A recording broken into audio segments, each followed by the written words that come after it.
La educabilidad del alumno es el concepto fundamental de la pedagogía.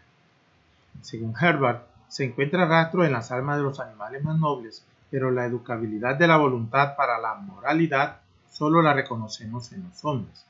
La educabilidad es una categoría humana, es una condición inherente a la naturaleza humana. La educabilidad es un modo esencial del hombre que le hace capaz de perfeccionamiento y consecuentemente llegar a ser lo que es, según Capitán Díaz en 1979.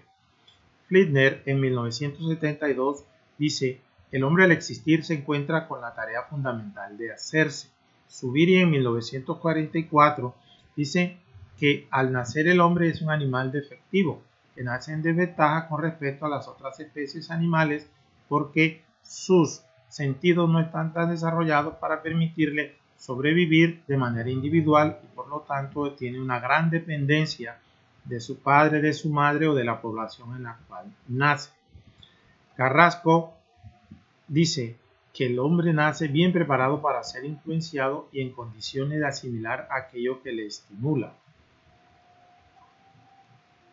El hombre es educable porque es capaz de comunicarse, dice Fermoso, y para comunicarse requiere la respuesta o la puesta en práctica de los oportunos mecanismos de apertura hacia los demás, lo que determina capacidad de elección a la hora de afrontar diversas opciones que se le presentan.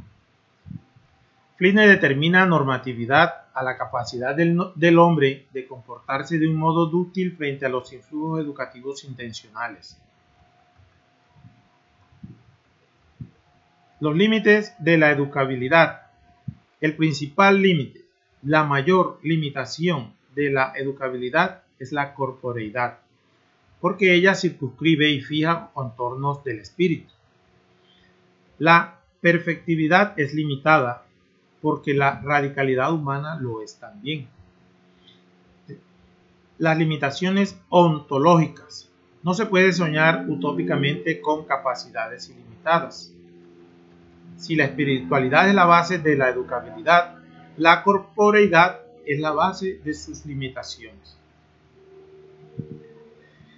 El problema de los límites de la educabilidad fue tratado desde varias perspectivas y análisis, ¿sí? Tres de ellas son las principales de las que hablaremos en este momento: la herencia o pesimismo pedagógico, el ambiente u optimismo pedagógico y la herencia ambiente u optimismo moderado.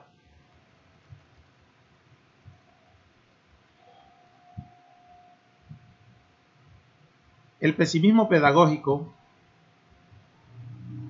tiene entre sus principales exponentes Ibsen Sola, quien habla en sus obras de unos personajes movidos por la fuerza del destino biológico.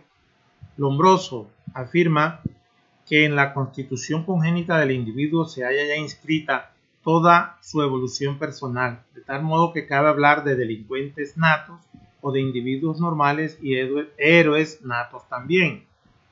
Schopenhauer dice que el carácter benévolo o maligno de las personas es algo innato en ellas e inmutable, no cambia. La gente nace y muere, mala o buena según la condición en la que nació.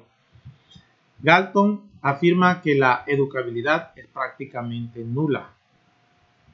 García Carrasco afirma: la construcción del hombre se lleva a cabo a partir de los elementos proporcionados por el medio activo influyente en que se encuentra socioculturalmente inserto y no con los aportes, proclamas y sugerencias de profesionales a sueldo.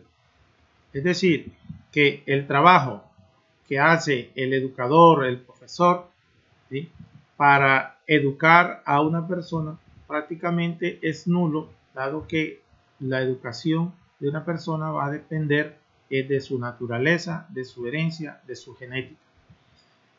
Lo que es pedagógicamente inducido o culturalmente fomentado no queda incorporado en la especie.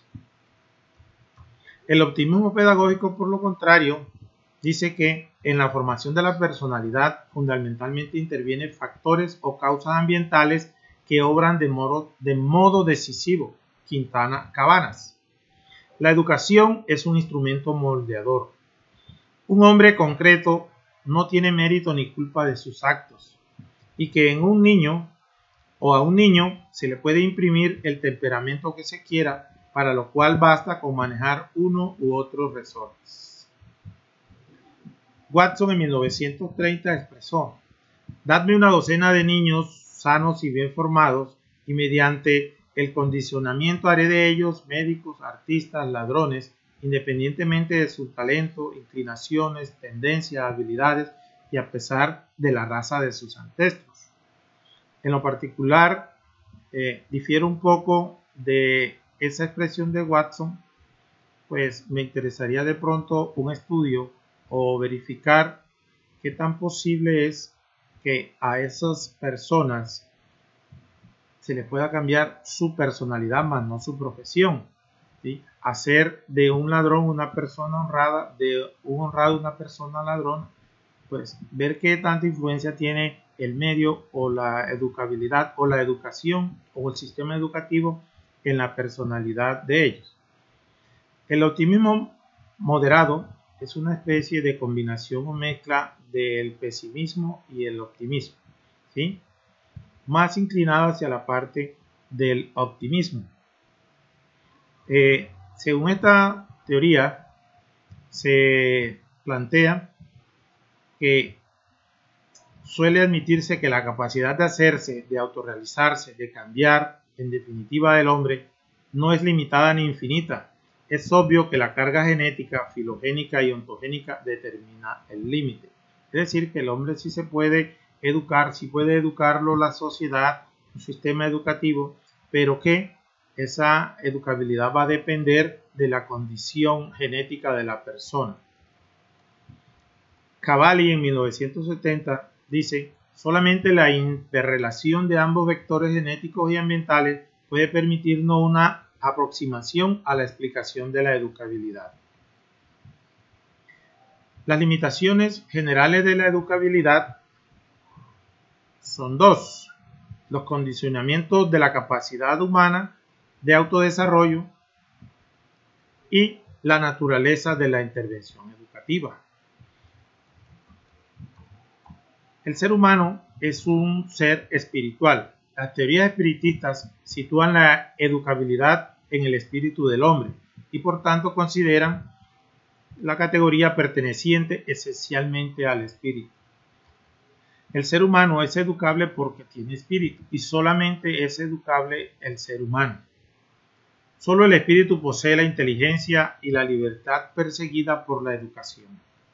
San Cristóbal dice: la educabilidad es una categoría general del espíritu, incide en el espíritu humano y se manifiesta en sus funciones. Solo el hombre puede ser sujeto educado o adecuado de educación, por cuanto solo es poseedor privilegiado de la dimensión espiritual. Según Fermoso en 1985, el espíritu es la explicación suprema de la educabilidad, porque para ser educado es condición primordial ni estar preparado ni estar determinado de antemano. Las teorías personalistas.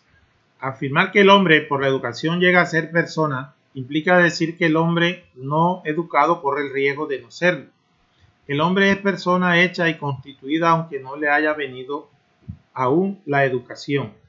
También difiero un poco en esta afirmación, dado que el término o el concepto de educación puede ser algo bastante amplio y que no necesariamente debe venir de un sistema educativo formal, que la persona puede tener o el hombre puede tener una educación de acuerdo a su condición congénica, al medio donde vive, a la edad, al ambiente. Bueno, en conclusión, se puede decir que el término educabilidad es algo que genera polémica y que ha generado polémica a través de los tiempos. Incluso en este momento se considera polémico el hablar de educabilidad. Sin embargo, comparto la teoría del optimismo moderado y considero también que gran parte de la educabilidad está determinada por la herencia, por la genética de las personas, pero que también puede ser influida o determinada por el medio, por el ambiente donde vive, por un sistema educativo.